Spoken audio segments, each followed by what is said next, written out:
Imagine taking a quiet morning walk, the kind you've done 1,000 times before. The sun is soft, the air is calm, and nothing feels unusual, until your loyal German shepherd suddenly stops, stiffens, and bolts toward a complete stranger. A retired Marine calls after him, terrified something will go wrong.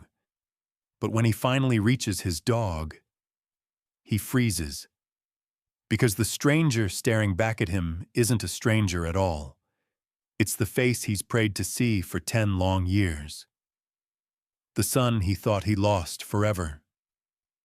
What happens in those next few seconds will break your heart, and then put it back together again.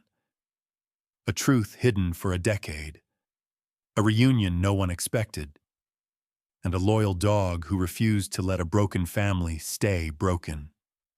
Before we dive into this unbelievable moment, don't forget to subscribe for more inspiring, faith-filled stories like this one. Your support helps us reach more people who need hope today. Early autumn had settled over St. Louis, Missouri, washing Forest Park in soft shades of gold and amber. The morning air carried a crisp chill that brushed gently across the skin. Refreshing, but with that subtle bite that told people summer had truly ended. Sunlight filtered through drifting clouds, turning the lake's surface into shifting silver, while the distant hum of city traffic reminded everyone that this oasis of green existed in the heart of a busy urban world. John Miller walked slowly along the paved path, his footsteps steady and deliberate. At 48, he carried the physical weight of years spent in the United States Marine Corps. His broad shoulders were still strong, though a slight stiffness lingered in his movements, an echo of old injuries and nights spent sleeping on unforgiving ground. His jaw was square and dusted with short stubble, and the lines in his face carried stories of harsh deployments, lost brothers in arms, and a divorce that had hollowed out pieces of him he rarely admitted were missing. Yet his brown eyes softened each time he looked down at the German shepherd trotting proudly beside him. Rex, 4 years old and built like a muscular guardian, kept close to John's left leg. His thick sable coat gleamed under the autumn sun, and his dark, intelligent eyes seemed to analyze every sound, movement, and scent around them. Trained as a support dog for veterans, Rex was unusually perceptive, and his loyalty ran deep. Neighbors often said Rex had the gaze of someone who knows too much, and John secretly agreed. During long, painful nights when memories of war crept back, Rex had been the one to nudge his head beneath John's hand, grounding him to the present. The dog wasn't just a companion. He was the closest thing John had to family. They passed a familiar figure, Mark Benson, the park's groundskeeper. Mark was in his early 50s, short and slightly round, with sandy hair and skin tanned red from years of outdoor work. Though not a close friend, he was one of those steady, easygoing people who treated strangers kindly, simply because he believed kindness mattered. Wearing his green maintenance jacket, he pushed a cart of tools and gave John a friendly wave. "Morning, John." John nodded. "Morning, Mark." Rex wagged his tail once, his polite approval. A few minutes later, a tall woman jogged past them. Lisa, a nurse in her early 30s, often ran through Forest Park before heading to her hospital shift. She had olive-toned skin, long black hair tied back in a ponytail, and a naturally gentle face that made others feel at ease. She slowed her pace just enough to greet the German shepherd. "Hey, handsome boy," she said with a smile. Rex wagged his tail again, a sign of recognition. Then she jogged on, leaving John alone with the quiet rhythm of the morning. The deeper they walked into the park, the more peaceful everything became. Sunlight flickered through the trees and painted the pathway with golden patterns. John inhaled the cool air and felt his mind gradually settle. His therapist had advised him to build daily rituals that connected him back to the world. Something simple, something grounding. And these morning walks had become exactly that. For a man who had spent years in chaotic environments, the calm of Forest Park was a kind of medicine. Eventually, John and Rex reached a wooden bench overlooking Post-Dispatch Lake. The surface of the water shimmered under the rising sun, broken only by ducks gliding in neat lines. A thin veil of mist floated above the lake like a delicate curtain. John sat down slowly, letting the bench absorb the weight of a body and spirit that were both still healing. Rex settled at his feet, alert but relaxed, tail sweeping in slow arcs across the ground. For a long moment, John simply watched the water. He didn't think about the past or the people he had lost. He didn't think about Ethan, his son, whom he hadn't seen in 10 years. Instead, he focused on breathing, on Rex's steady presence, on the ordinary beauty of the morning. Then Rex's ears suddenly perked. His body stiffened, not in fear, but in a focused, electric stillness that John recognized immediately. Rex had sensed something. What that something was, John could not yet tell, but he felt the leash tighten subtly in his hand. "What is it, boy?" John murmured. Rex didn't look at him. His gaze was fixed across the walkway, toward the large stone fountain near the center of the park. The fountain's water sparkled in the morning light, and a few early visitors stood nearby, some checking their phones, others tossing crumbs for birds. Rex's tail stopped moving. His ears leaned forward, his breathing changed. John barely had time to react. With sudden force, Rex jerked forward. "Hey, Rex!"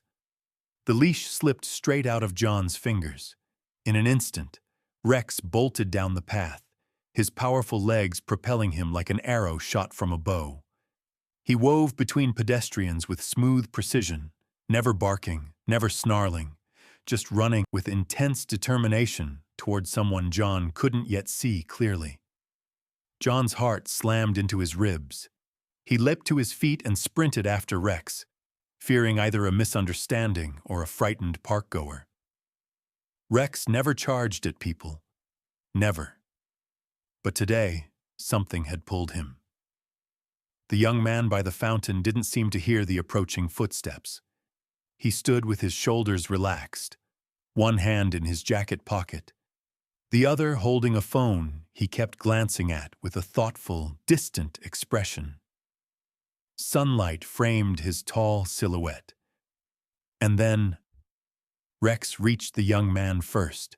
Rex stood firmly in front of the young man, tail sweeping the ground with a strange mixture of excitement and certainty, as if the dog had recognized something deeper than scent or memory. The young man, tall and lean with a slightly athletic build, froze for a second. His skin was a warm, pale tone, his dark blonde hair neatly trimmed on the sides but a bit longer on top, giving him a youthful appearance. His jawline was sharp but softened by a faint, nervous tremor in his expression. He looked like someone who had learned to carry himself with quiet resilience, perhaps shaped by years of uncertainty.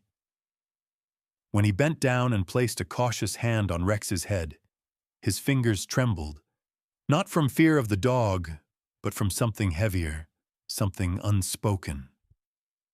John reached them seconds later, chest rising and falling from the sudden sprint. His voice was apologetic, almost desperate. "Sorry, sir. He never does this. I'm not sure why he ran to you." The young man straightened slowly, and when he looked into John's eyes, his expression shifted. The confusion remained, but beneath it, something stirred. His lips parted slightly, as if a realization had just cut through the fog of years. "Are you John Miller?" he asked softly. John felt the name strike him like a physical blow. No one called him by his full name like that unless they knew him, truly knew him. His breath stalled as he searched the young man's face more carefully.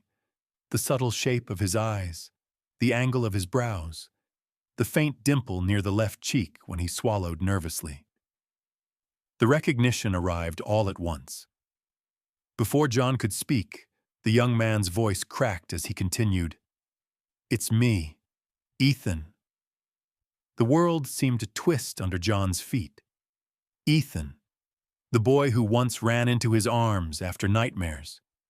The boy whose drawings still lay in a dusty box in John's bedroom closet. The boy he hadn't seen in 10 long years, years stolen by a bitter divorce, distance, and silence he never fully understood. Now he stood here, no longer a boy but a man, 22 years old, shoulders broader, expression more guarded.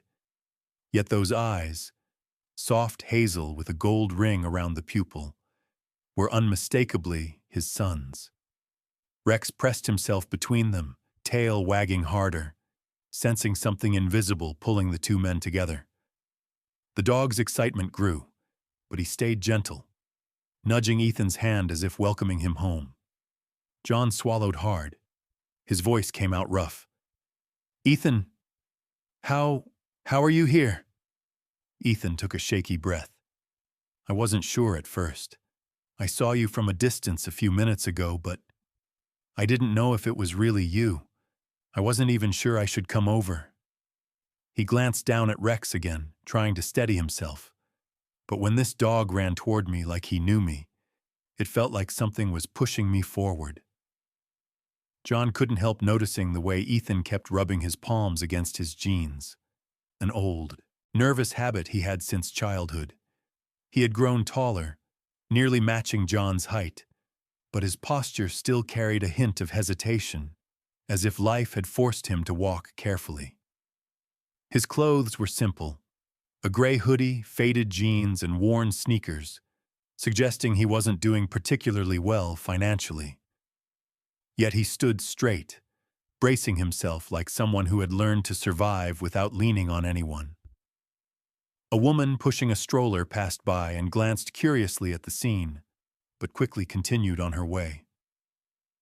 Behind her, a teenage boy on a skateboard rolled past with no interest. The world kept moving while John and Ethan remained suspended in a moment 10 years overdue. John's voice shook. I never expected. Ethan lifted a hand weakly, stopping him. "I know. There's a lot to explain. I didn't plan to meet you today. I moved back to St. Louis last month for work, and I've been meaning to find you." He hesitated. "I wasn't ready." John's breath softened. "Are you ready now?" Ethan's eyes dropped to Rex, who nudged him again with a small whine. A tiny smile tugged at Ethan's lips as he scratched the dog's neck. "Yeah," he whispered. "I think so." Rex barked once, short, bright, almost celebratory. The sound startled a couple walking nearby, but they quickly relaxed when they noticed the gentle shepherd wagging happily. For a long moment, John and Ethan simply stared at each other. The air between them shifted, less tense, more fragile. John wanted to step forward, pull Ethan into an embrace the way he used to, but he held himself still, afraid of crossing a boundary his son might not be ready to break. Finally, Ethan inhaled deeply. "Dad, I want to talk, really talk, if you're willing." John's heart clenched. The word "dad," spoken for the first time in a decade, cracked something open inside him. "I'm willing," he said quietly. "I've always been willing." Ethan nodded slowly, his eyes glistening though he tried to hide it. Before either of them could say more, Rex shifted closer, as if anchoring them together, ensuring neither would walk away this time. The reunion had begun, fragile, unfinished, but real. And in the middle of Forest Park, under the pale autumn sun, father and son stood face to face for the first time in 10 years, with Rex as the silent bridge that fate had sent their way.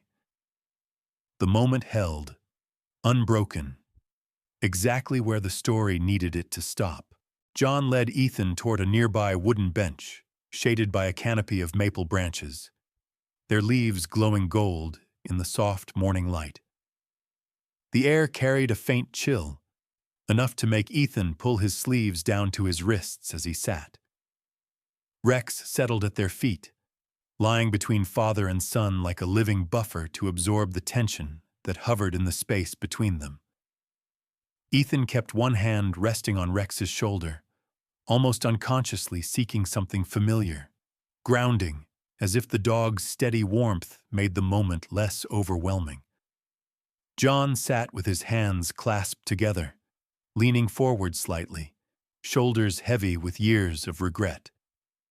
His stubble caught the sunlight, making the sharp edges of his jaw seem even more defined. His eyes, however, revealed the truth. Pain softened him more than age ever could. For the first time in years, he wasn't sure how to be the strong one. Ethan inhaled deeply, and when he exhaled, the weight of his past seemed to leave his chest in pieces. "Dad, I didn't leave because I wanted to forget you."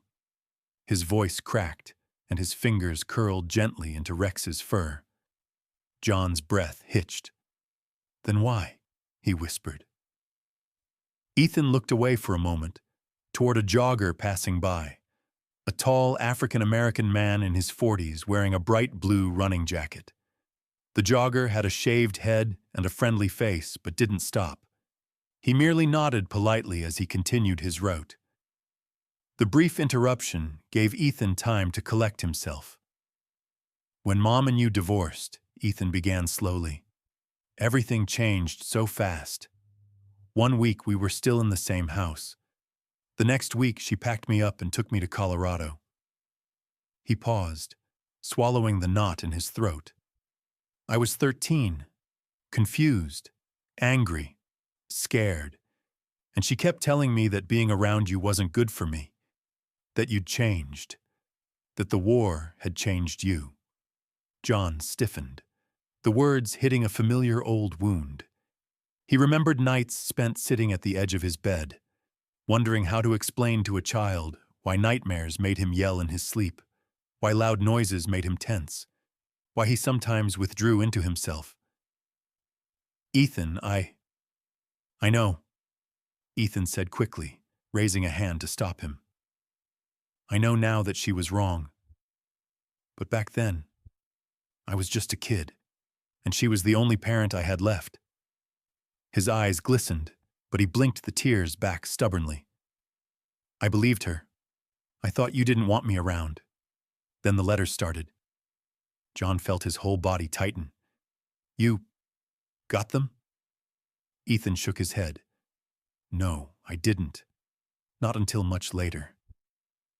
He finally turned back to look at John, and the hurt in his expression made John's chest burn. "She hid them. All of them. I found them only 2 years ago in a box in her attic. Dozens of letters, birthday cards, even that drawing of us at the beach I made when I was 7. You kept it all those years." John's eyes reddened. He had spent nights writing those letters, pouring out hope onto paper, praying someday his son would see them. "I never wanted to lose you," he whispered. "Not for a second." Rex lifted his head and nudged Ethan's knee, sensing the rising emotion. Ethan placed a shaky hand on the dog's neck. "I know that now," he said, "and I'm sorry. I'm sorry I didn't try harder. I'm sorry I stayed away so long." John shook his head, eyes shining. "No, you were a child. None of this was your fault." For a long moment, neither of them spoke. The park's gentle sounds filled the silence. Wind brushing through leaves, children laughing distantly, the faint splash of ducks on the lake.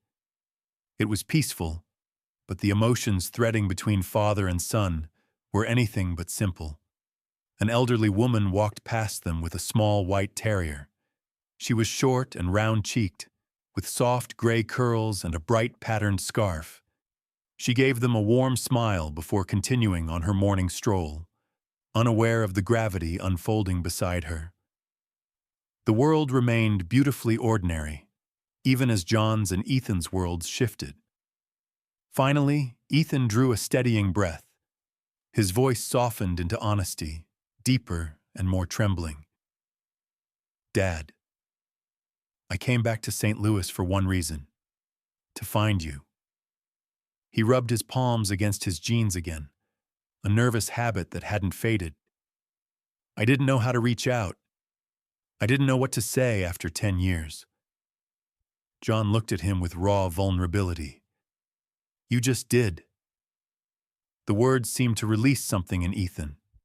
His shoulders sagged, not with defeat, but with relief. A tear escaped despite his attempt to hide it. Rex pressed against his leg, offering silent support. John reached out slowly, giving Ethan time to pull away if he needed. Ethan didn't move. Their hands met. Awkward, hesitant, but real. Rex wagged his tail, sensing the fragile connection tightening between them. For the first time in a decade, they weren't father and estranged son. They were simply John and Ethan, two people finally telling the truth. The moment was quiet, but it was the beginning of healing. And as the autumn breeze swept soft, golden leaves around them, it marked the first step in rebuilding what had been broken for far too long. The breeze rustled through the maple branches above them, as Ethan finally found the strength to continue. A light gust sent a swirl of golden leaves drifting past, landing softly near Rex's paws. The dog lifted his head, ears perked, sensing the shift in tone between the two men. John waited patiently, hands clasped loosely, his posture steady despite the emotional storm inside him. His eyes, still red from earlier, softened as he watched his son struggle to form words. Ethan inhaled slowly. "There's more you should know," he said, voice quiet but steadying with each syllable. "It wasn't just the move. It wasn't just anger." He rubbed his palms against his jeans again, a habit that had followed him into adulthood. "Mom didn't just keep the letters from me. She also made it hard for me to reach you." John felt his chest tighten, but he didn't interrupt. He kept his expression calm, urging Ethan to continue with a small nod. Ethan looked down at Rex, who had shifted closer, pressing his warm body against the young man's shin. "She always said you were dangerous, that after you came back from deployment, you weren't the same." Ethan's voice wavered as he pressed his lips together. "She told me you had nightmares, that you sometimes shouted in your sleep, that you didn't talk, that you would sit alone for hours." A pause, then softly. "She made it sound like being near you was unsafe." John closed his eyes briefly, the ache sharp, because there was truth in some parts, twisted truth. He had struggled. The war had left ghosts that clung to him in the dark, but he had never, ever been a threat to his son. Not then. Not ever. When John opened his eyes, he spoke with the gentleness of a man who had carried guilt for too long. "I did have nightmares," he admitted. "I did shut down sometimes. But not because I didn't love you. I just didn't want you to see me like that." Ethan nodded slowly, absorbing the confession with an expression that mixed sympathy and sorrow. "I know that now," he whispered. "But back then, I was young. I believed everything she told me." Nearby, the park continued its calm rhythm. A middle-aged couple passed along the walkway, both dressed for a light morning hike. The woman had short auburn hair and a soft, round face. The man beside her was tall and somewhat heavy-set, with a neatly trimmed salt and pepper beard and a hiking backpack. They smiled politely as they walked by, unaware of the emotional unraveling happening only a few feet away. Their presence added a sense of normalcy, a reminder that life kept moving forward no matter what pain people carried inside. Ethan looked toward the lake, his gaze distant. "When I found your letters 2 years ago, everything changed. Every message you wrote, every drawing, every birthday card. It didn't match anything I had been told." His voice grew firmer, no longer shaking. "That's when I realized the truth. She wasn't protecting me. She was protecting herself from losing me and from admitting she'd been wrong." John asked softly, "Did you confront her?" Ethan nodded. "We fought a lot. She cried. She said she was afraid. She said she thought she was doing the right thing." He sighed heavily. "I don't hate her. But I couldn't stop thinking about you. So when I graduated from community college, I decided to leave Colorado, move back here, find you." He swallowed hard. "I just didn't know how to start." The pain in John's chest shifted into something warmer, gentler, a fragile hope rising from old scars. He reached out, placing a hand on Ethan's shoulder. This time, Ethan didn't pull away. The connection was hesitant but real, like a bridge rebuilt plank by plank. But then Ethan stood up abruptly, exhaling shakily. "I think I should go. This is a lot. I didn't mean to dump all of this on you in one morning." He ran a hand through his blonde hair, a gesture of overwhelm. Maybe we can talk again soon." He took a small step back, unsure, the weight of years making him retreat out of habit more than desire. John rose too, not wanting the moment to slip away. "Ethan, you don't have to go," he said gently. Ethan offered a faint smile, the kind that held gratitude but also fear. "I should, just for now. I'll call you, all right?" Before John could answer, Rex suddenly stood and moved in front of Ethan, blocking his path. The German shepherd lay down directly at Ethan's feet, stretching his front paws out, refusing to budge. His tail thumped firmly once, twice.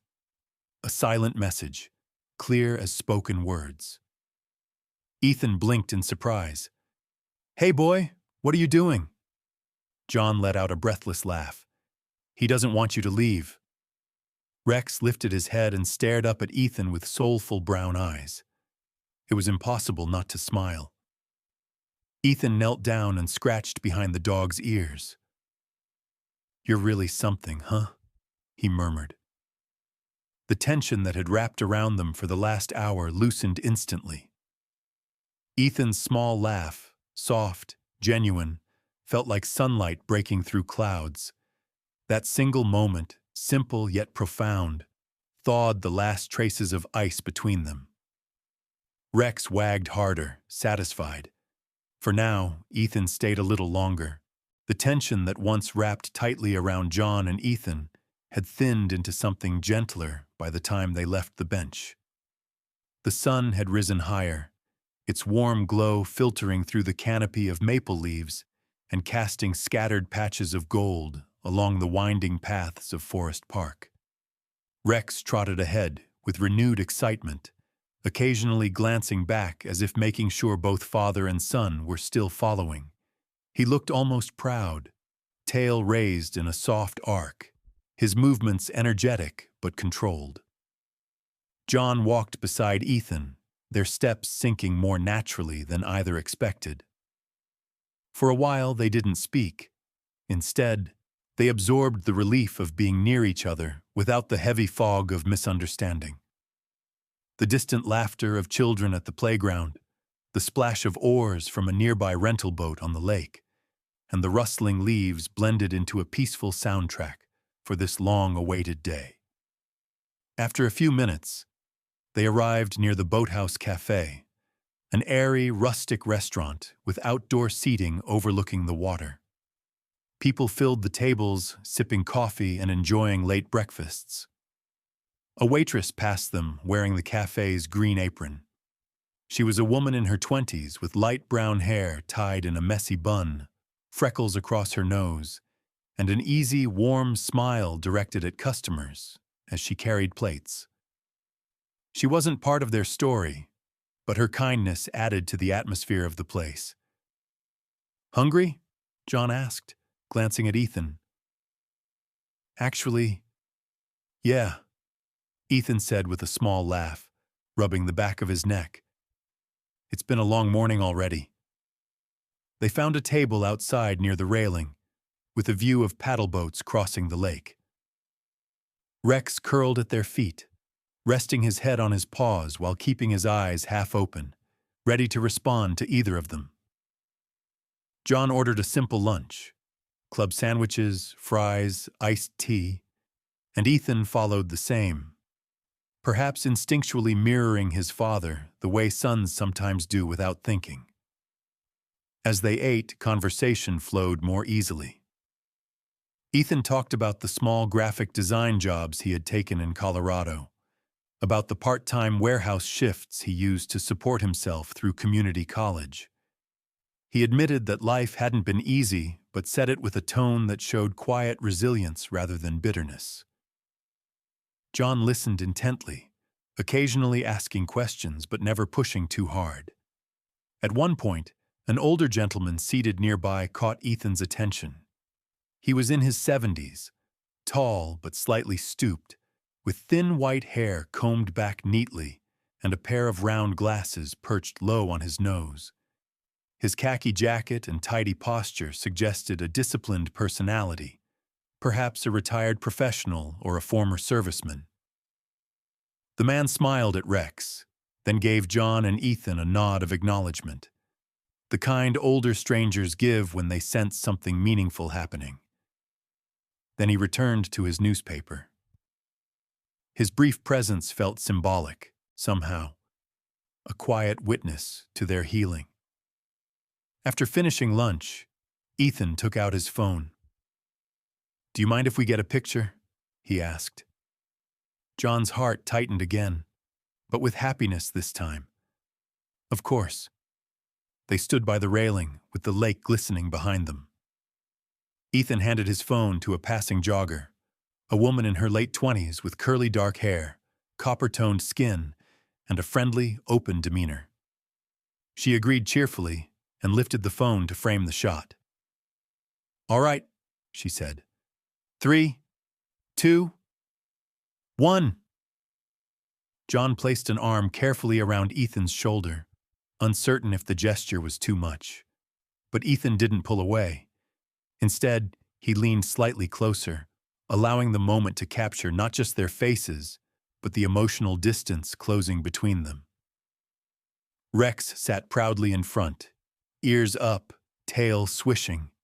The jogger handed the phone back. "Great picture," she said before jogging off. Ethan looked at the photo for a long moment, his eyes softening. "It's the first one in 10 years, he said quietly. John swallowed the lump in his throat. It won't be the last. They walked again afterward, letting the afternoon unfold naturally. They explored the sculpture garden, watched ducks gather near the water, and even stopped for ice cream from a vendor cart run by a teenager with a friendly face, tan skin, and straight black hair tucked under a cap. The boy complimented Rex, who accepted the praise with dignified calm. By late afternoon, the sunlight took on a deeper golden hue. The air drifted cool again as the shadows stretched longer across the park's pathways. John and Ethan stopped near a quiet trail lined with tall trees, the kind that filtered light into warm beams that felt almost sacred. Ethan turned to John, hands in his pockets, expression steady but vulnerable. "Dad, I want to start over," he said. "Really start over. If it's okay with you, Can I stay with you for a while? Just until I figure things out? I want to fix what we lost." John didn't hesitate. "You can stay for as long as you need. My home has always had a place for you." Ethan's eyes warmed, relief and gratitude blending together. Before either of them could say more, Rex suddenly burst into a run, circling them with excited barks. He zigzagged playfully through fallen leaves, tail wagging like a flag of triumph. Ethan laughed, a full, genuine sound. "I think he approves." John chuckled. "He's been trying to tell us this all day."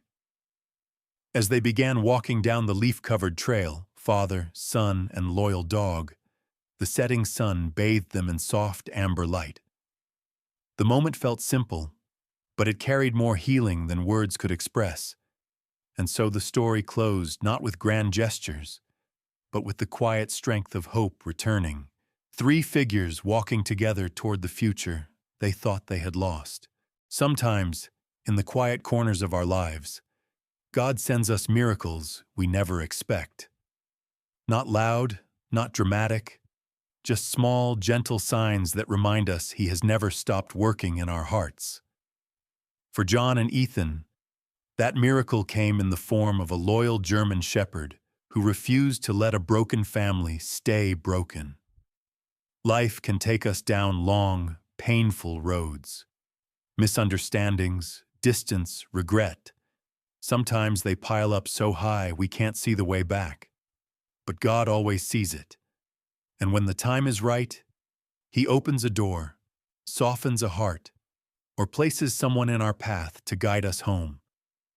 Maybe you too have someone you miss, someone you pray for, someone you wish you could talk to again. Don't lose hope. Healing can happen in the most unexpected ways. Sometimes all it takes is one step forward, just like Ethan did. If this story touched your heart, please share it so it can touch someone else's. Leave a comment below. Tell us who you're praying for, or who you hope to reconnect with. And don't forget to subscribe for more stories filled with faith, love, and second chances. May God bless you, keep you safe, and bring peace to everyone watching this today. And may He send a little miracle your way too, just when you need it most.